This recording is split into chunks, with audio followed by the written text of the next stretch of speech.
Hina says, after divorce, who gets the custody of children?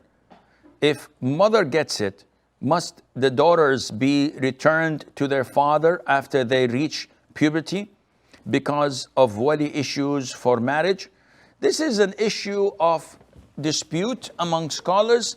In regards to the general concept that governs this, the hadith of the Prophet ﷺ is crystal clear. The mother, after divorce, is worthy and is given the priority of custody of her children unless she gets married.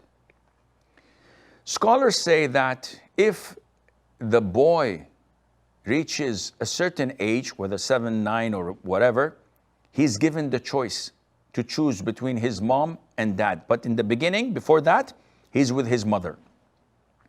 And his father is obliged to provide for him the shelter, the food, the medication, the education, the whole 9 yards.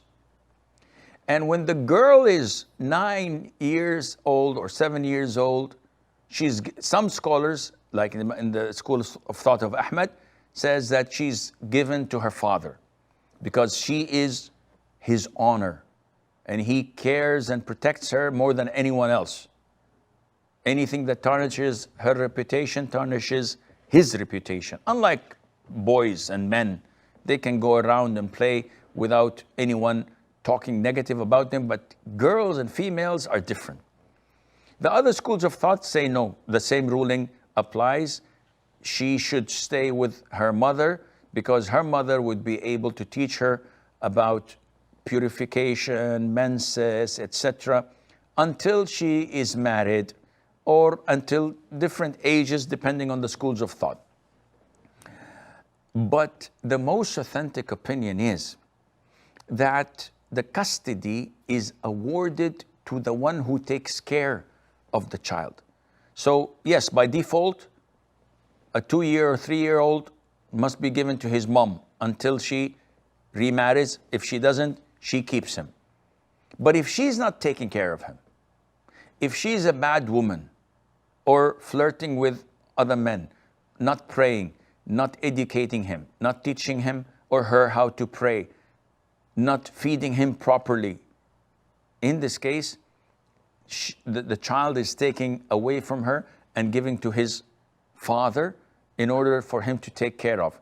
And likewise, if the father had the custody of the boy, but he's not taking care of him or not providing for him, he is taken and given to the mother. Once the boy reaches puberty, then the custody is no longer existing.